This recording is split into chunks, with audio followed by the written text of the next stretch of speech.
Hello, si si ka-best friend na naman po nito nagbabalik sa YouTube.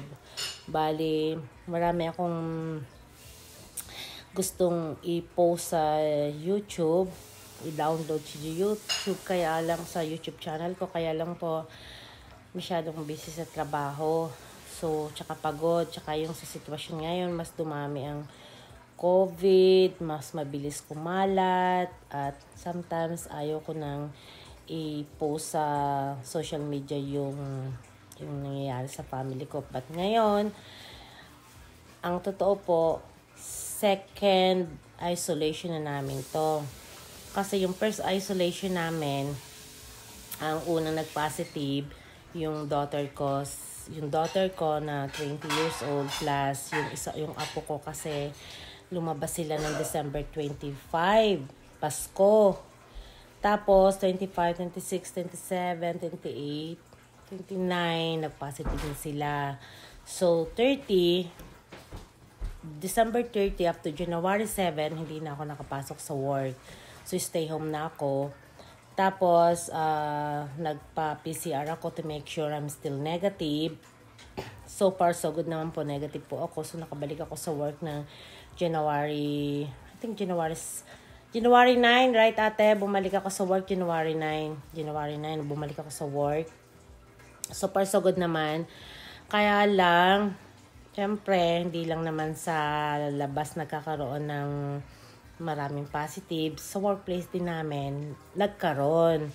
Sa unit na assigned sa akin, wala. Totally wala. So, I'm so happy. But just so happen, accidentally, yung isang residente na inaalagaan ko is like may appointment. So, kailangan niya nakahiga. So, kailangan ko siyang ikuha ng stretcher. So, na-misheard ko yung sabi ng nurse namin na sa ganung floor. Tapos, napunta ako sa ibang floor, which is pagdating nila, akala nila, hindi ko alam, short stop sila doon. So, akala nila ako yung additional. Sabi ko, no, I'm not. I'm just borrowing a stretcher. Tapos, ayun na, pumunta sa amin yung nurse ng unit na yon at pinull out ako at saka yung isa kong kasama to make it 3 sa unit nila. And na-assign sa akin yung isang residente na positive. Hatching habang nililinis ko. Tapos tawag ng tawag, something like that. But naka-fully geared naman po ako. Ipakita ko sa inyo yung picture ng habang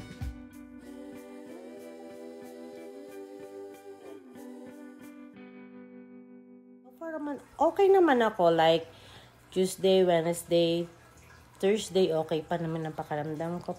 But Friday, nag-start na ako ng business na ako. Sneezing habang like after lunch, and then sunod-sunod. Tapos yun na yan, nagsisimula na akong may running nose. Tapos sabi ko magpa-swab na ako bago ako umuwi ng bahay around 2:30. So, 6 p.m. tumawag na sa akin yung stopping. Binubook off na ako for 10 days kasi in-email na sila ng OC Health namin, OC Health Department namin, Occupational Health Department, na nag-positive nga ako. That's life. So, that's the story. Ngayon, naka-isolate ako dito sa bahay. Tapos yun na, lumabas na yung symptoms at yung namamaga yung ganito ko kasi masakit.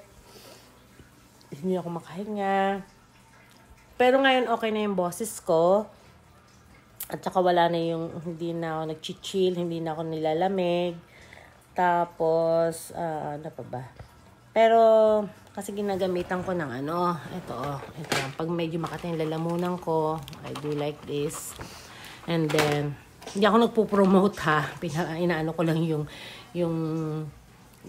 binili ng anak ko na sabi ko, anak, bili mo ako lozenges kasi para sa lalamunan ko. So, binila niya ako. Tapos, yun nga, kasi may history na kasi ako ng sinusitis, tsaka migraine. Kaya, ang tinitake ko is with sinus colds na. Tylenol na sinus, hindi yung regular. Pero, nung masakit ang aking katawan. Yung the other day, pinapasahan ko ng ibang ano, extra strength ng Tylenol. After that naman nawawala na. So far so good. So that's my life. Naranasan ko na rin magka-COVID. It's not easy.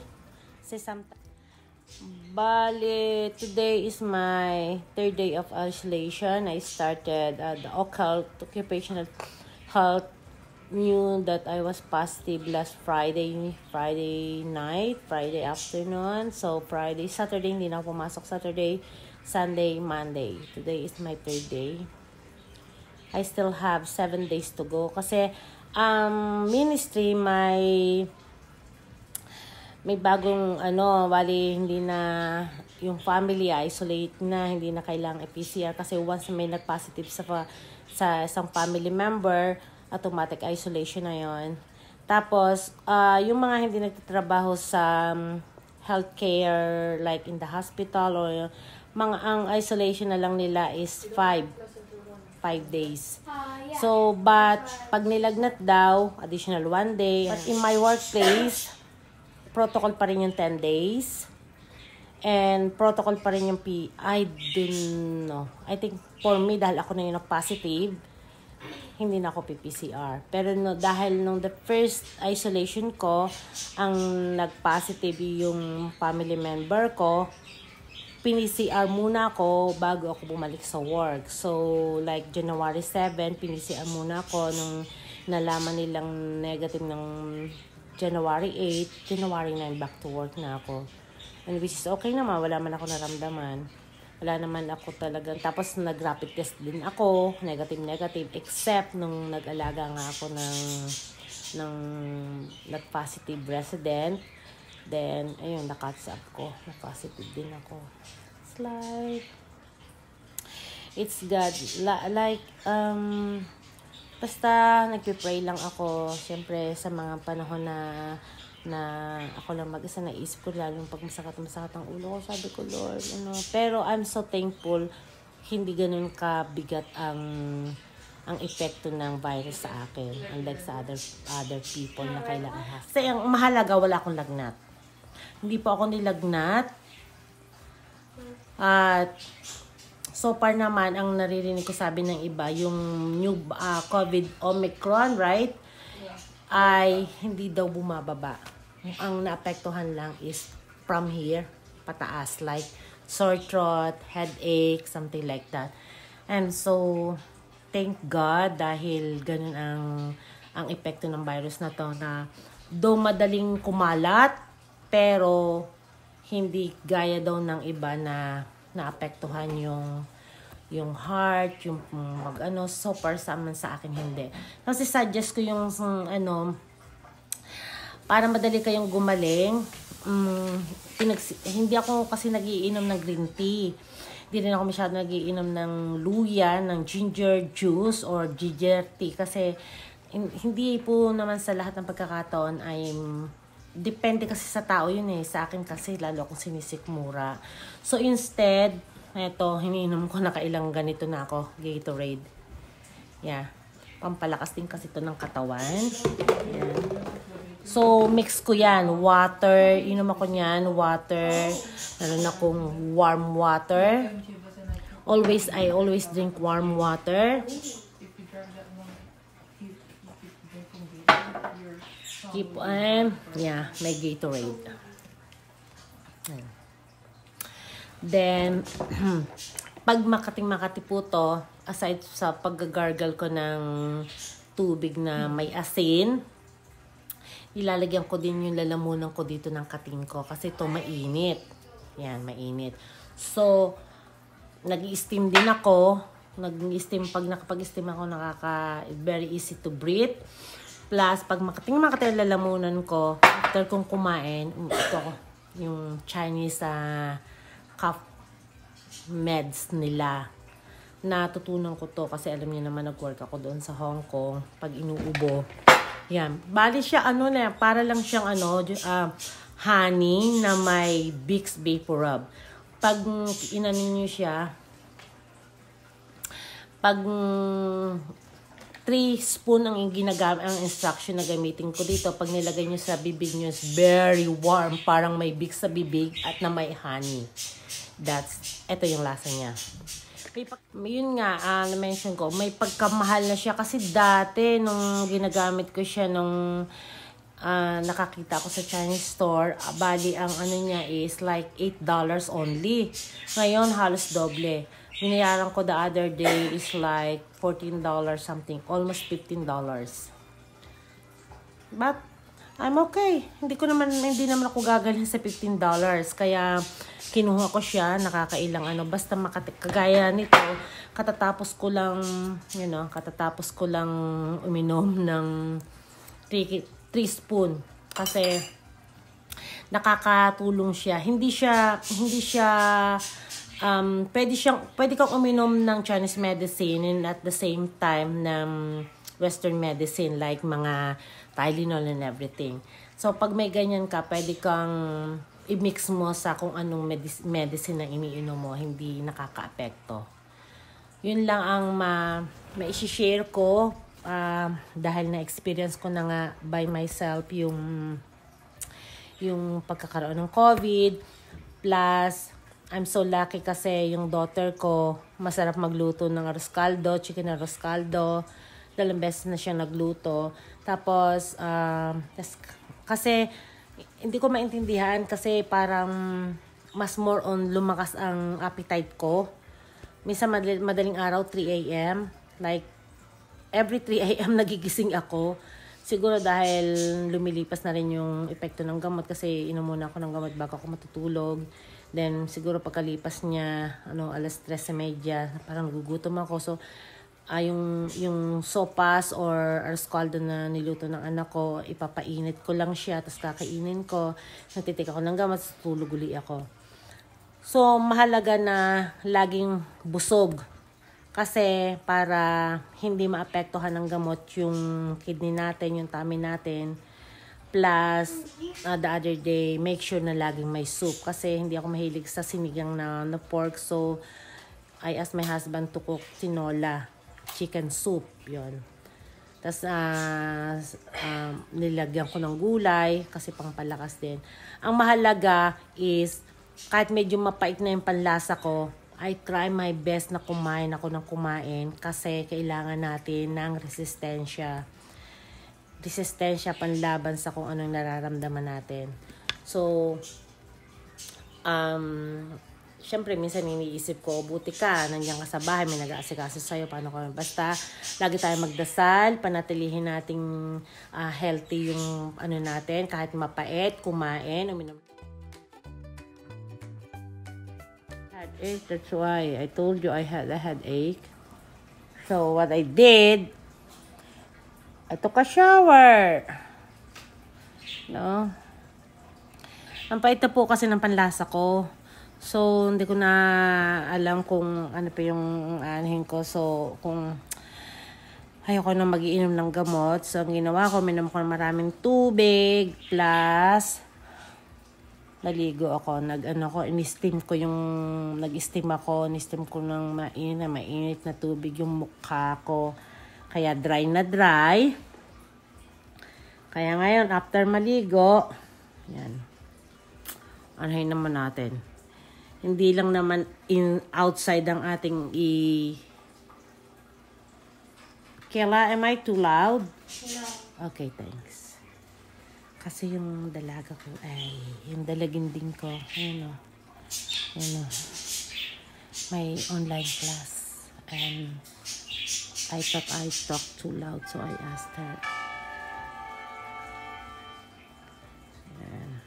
So, hintayin natin siyang matuyo para mawala, para matanggal yung mga dead skin ko. Kasi nga, lagay ng warm towel sa face ko kapag hindi na ako makahinga. Pagkatapos na nag-i-steam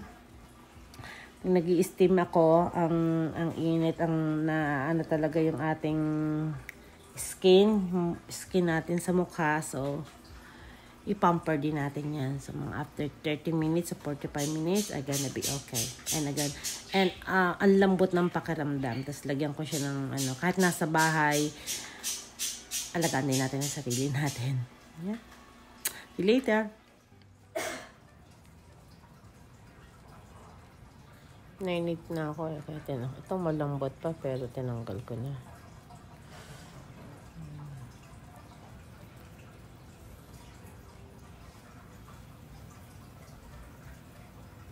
Ito dali kasi manipis lang.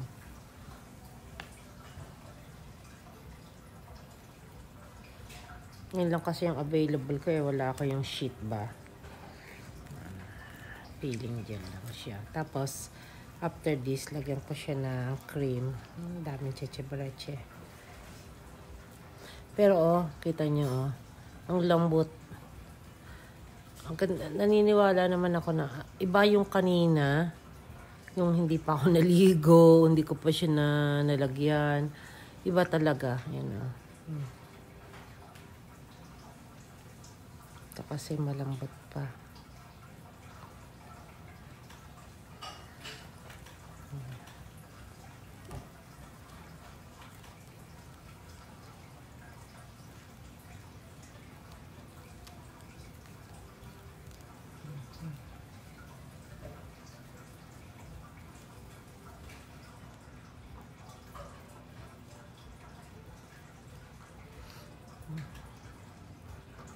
Maganda po talaga yung maganda rin naman po yung sheet na ready to to put yung hindi ganito na kasi na to gel, peeling gel ba to? Ito ba yung nilagay ko? Hindi. Kasi bago ko naman siya nilagyan ito, piniling gel ko muna siya. Saka talaga maganda ang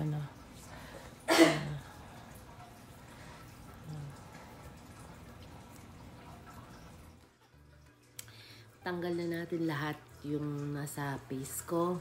Tapos yan, kailangan ko ng kulay ng buhok. IG. Dami na.